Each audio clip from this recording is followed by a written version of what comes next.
Hello everyone, my name is Avinash Kumar Yadav and I welcome all of you to the official channel of Law Prep Tutorials.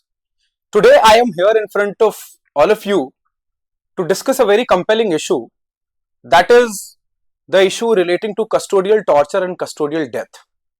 And we will try to understand this issue with the help of a recent case, that is Sathankulam custodial death case.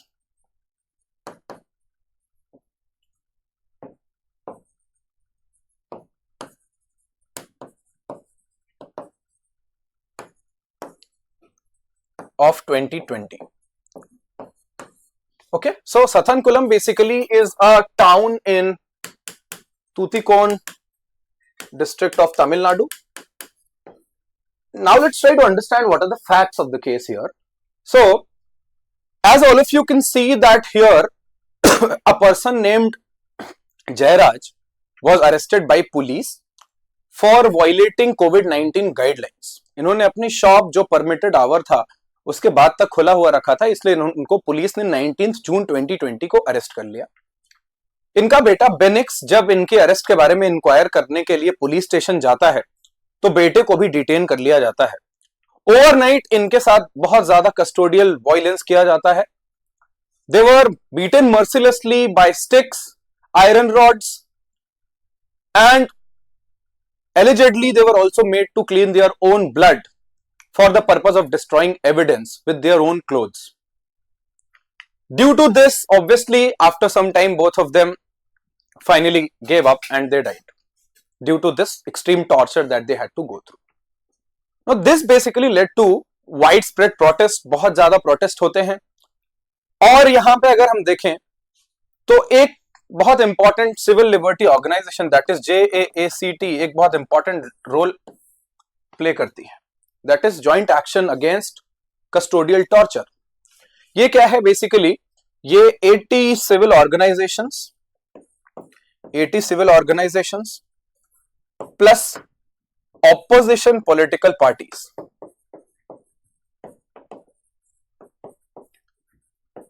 का coalition है, जिन्होंने यहां पे बहुत एक important role play किया to raise this issue on a national level. Now due to this what basically happened that on July 7th 2020 Madras high court ने एक सुओ मोटो कॉग्निजेंस लिया इस केस का और उन्होंने इस मैटर को CBI को ट्रांसफर कर दिया। सुओ मोटो के बारे में अगर हम बात करते हैं, suo motu power which basically means taking cognizance on own, right, on its own, and this power of the High Court is given under Article 226 of the Indian Constitution.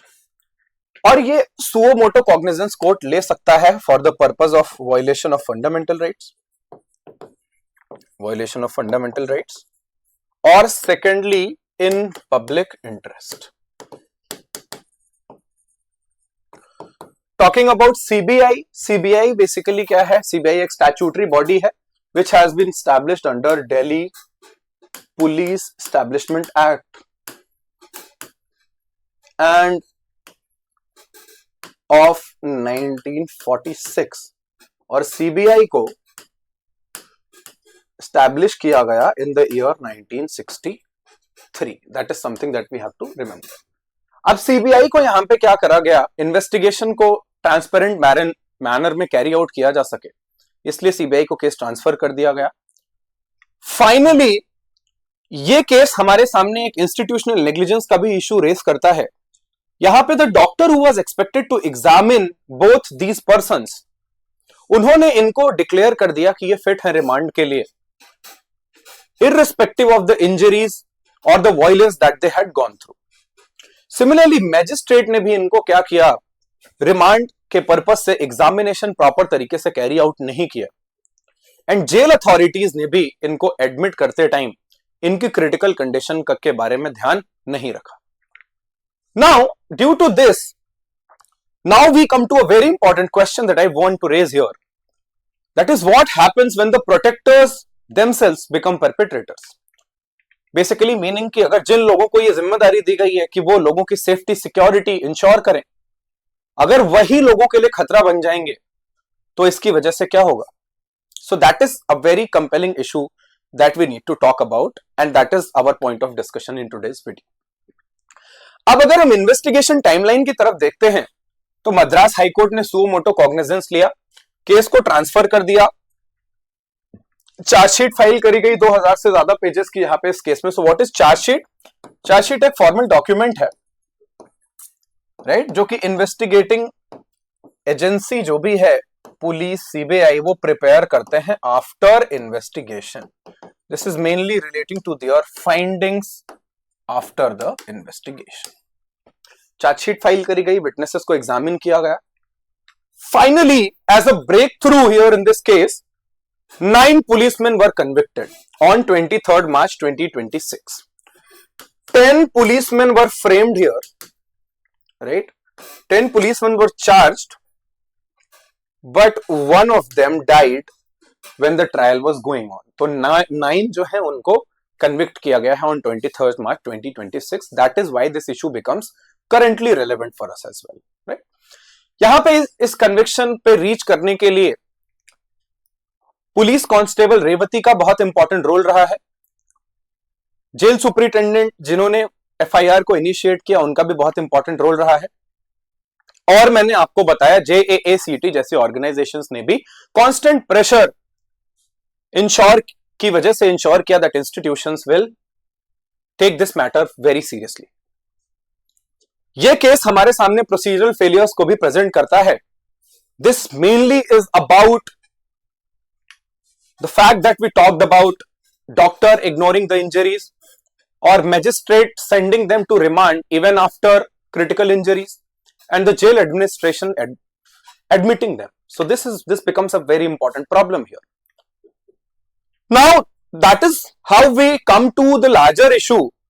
और larger issue यहां पे क्या है, India में 2026 में 170 custodial death के cases सामने आए, जिसमें से तमिलनाडु में अकेले अराउंड 26 केसेस आते हैं। 2014 से लेकर के 2022 तक इंडिया में more than 20,000 cases relating to custodial death and custodial violence have been reported. But इनमें कन्विक्शन का रेट क्या है, वो बहुत ही ज्यादा कम है। So let us try to understand क्या रीजन हो सकता है ऐसा जिसकी वजह से कन्विक्शन का रेट इतना ज्यादा कम है। अब हम यहां पे आते हैं, that is the point relating to legal gap. Legal gap कहने का मतलब यह है यहां पे कि इस इशू से रिलेटेड इंडिया में कोई स्पेसिफिक लॉ एग्जिस्ट नहीं करता है। So India does not have any specific anti torture law. अब इसके एब्सेंस की वजह से इंडिया में जो लॉ है around this mainly revolves around constitutional protection and civil remedies that are available, जिनके बारे में हम बात करने वाले हैं अभी आगे। इंडिया अगर इंटरनेशनल अग्रीमेंट्स के बारे में बात करें, that is UN convention against torture, India इसका सिग्नेटरी है, इंडिया ने साइन करा है। यूएन कन्वेंशन अगेंस्ट टॉर्चर के बारे में अगर हम बात करें तो इसको अडॉप्ट किया गया था इन 1984 एंड इंडिया इसके इंडिया इसके सिग्नेटरी बनते हैं इन द ईयर 1997। एक और बहुत इंपॉर्टेंट चीज जो हमारे लिए समझना यह है कि इंटरनेशनल ट्रीटीज से रिलेटेड ट्रीटी को साइन करना एंड रैटिफाई करना are two different things. Sign करने का मतलब यहां पे क्या है किसी ट्रीटी को, कि कोई भी कंट्री इंटेंट दिखा रहा है उन लीगल प्रिंसिपल्स को इंप्लीमेंट करने के लिए जो उस ट्रीटी के अंदर बताए गए हैं। रैटिफिकेशन का मतलब क्या है, once a country has ratified any treaty that means that now the treaty will be legally binding. तो इंडिया ने अभी इस इंटरनेशनल अग्रीमेंट को रैटिफाई नहीं किया है। That is also something that we need to be aware about. अब अगर हम यहां पे ये देखें तो ये एक इंस्टीट्यूशनल फेलियर का एक केस है, बट ये केस में सिंस कन्विक्शन हुआ तो ये हमारे लिए एक होप लेकर के भी आता है कि मे बी इसके आगे चीजें थोड़ा चेंज होंगी। नाउ क्या इंपॉर्टेंट जुडिशियल प्रिंसिपल्स हैं जिनके बारे में हमें बात करनी है, तो कस्टोडियल टॉर्चर क्या है, वायलेशन है आर्टिकल 21 का, right to life and personal liberty का। स्टेट की लाइबिलिटी क्या होती है कस्टोडियल डेथ में, इनके बारे में हम बात करेंगे। कॉम्पनसेशन जो रेमेडी के बारे में जो हम बात करते हैं, कॉन्स्टिट्यूशन के कौन से प्रिंसिपल्स हैं जहां से हम यहां पे कॉम्पनसेशन को डिराइव करते हैं ऐसे केसेस में, क्या सोवरेन इम्यूनिटी यानी क्या स्टैट्यूटरी अथॉरिटी का डिफेंस मिलेगा गवर्नमेंट को ऐसे केसेस में, एंड बर्डन ऑफ प्रूफ के बारे में भी हम बात करने वाले हैं.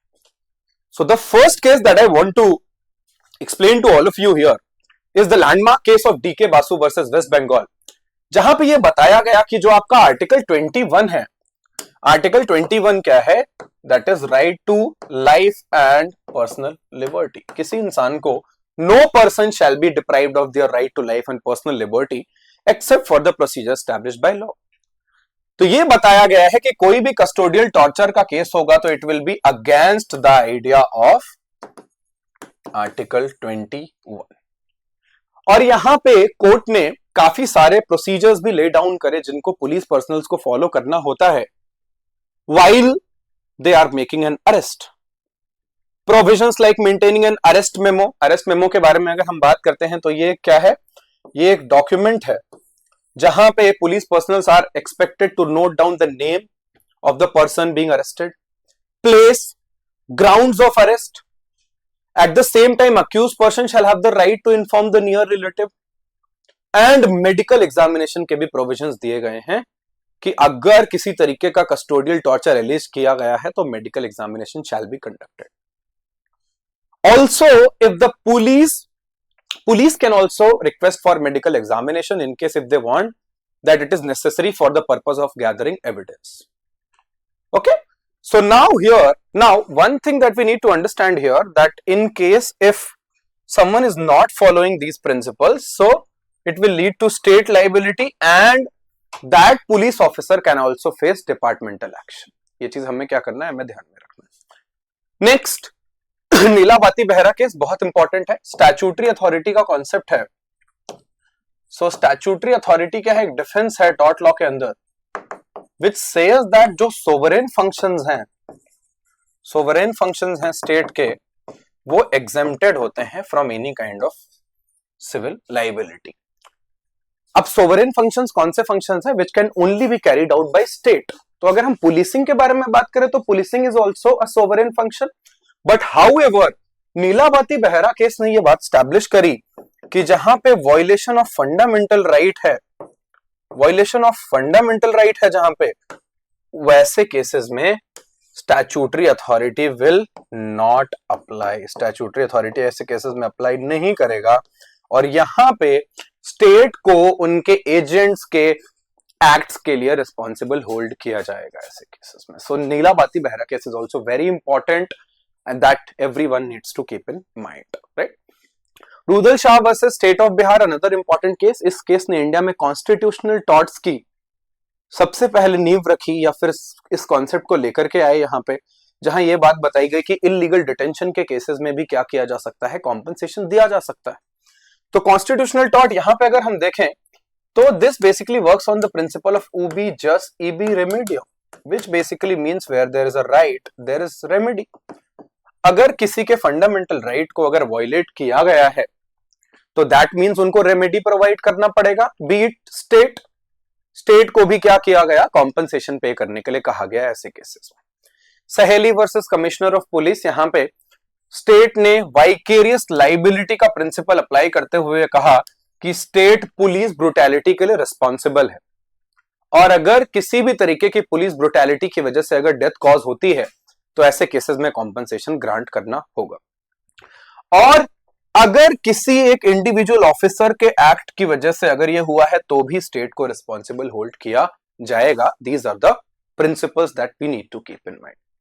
Joginder Kumar versus state of UP, again very important. Arrest routine या आर्बिट्ररी नहीं हो सकती. Arbitrary means without any valid reason, ठीक है.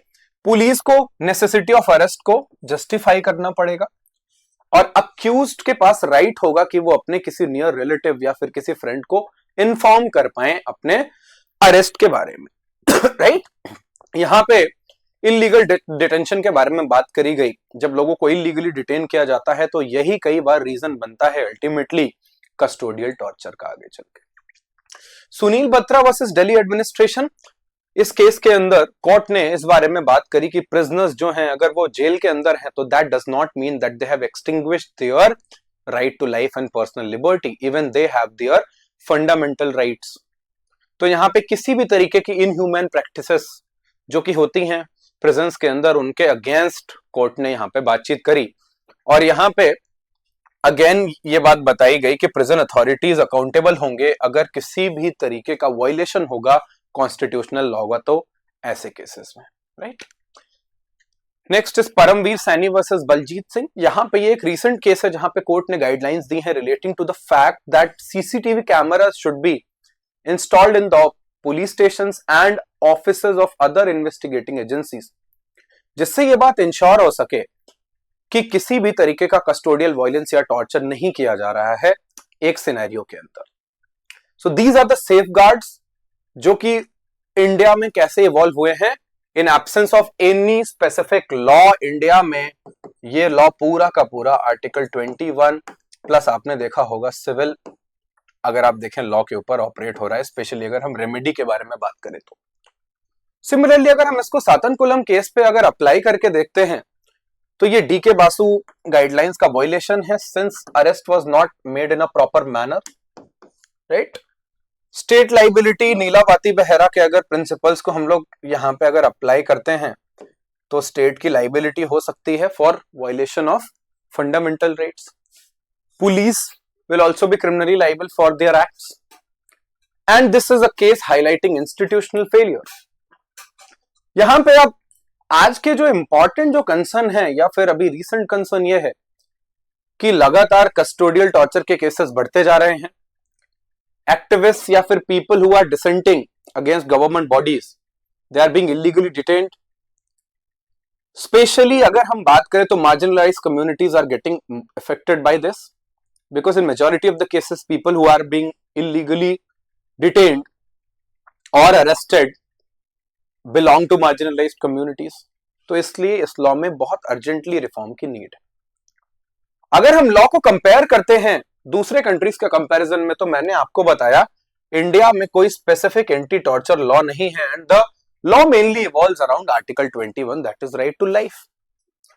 However, अगर हम देखते हैं तो in countries like UK, US and other European countries there are specific laws addressing these issues, right.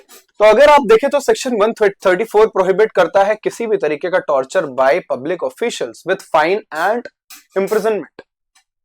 Similarly 8th amendment of United states बात करता है टॉर्चर, क्रूएल और inhuman treatment by public officials, right. अगर आप European convention on human rights के बारे में बात करते हैं वहां पे भी आर्टिकल 3 बात करता है कि कंप्लीटली टॉर्चर को प्रोहिबिट किया गया है। तो अगर आप देखें countries like UK and Europe and European countries are in full agreement और in full compliance with the principles of United Nations convention against torture. So that is why it is the need of the hour that India also needs such a law to tackle this problem। In conclusion, हमने ये देखा कि ये case एक बहुत landmark case रहा, but यहां पे भी जस्टिस में पहुंचने में 6 साल का लंबा टाइम लग गया। तो क्वेश्चन ये है कि क्या ये जो केस है ये एक होप प्रोवाइड करता है लोगों को कि चीजें बदलेंगी, या फिर ये सिर्फ एक एक्सेप्शन है just because of civil rights organisations और just because of widespread protest only this case came into being and justice could be served only because of that। So with this, now I want to leave you with the final thought, that is what actually happens when the protectors of law become perpetrators themselves।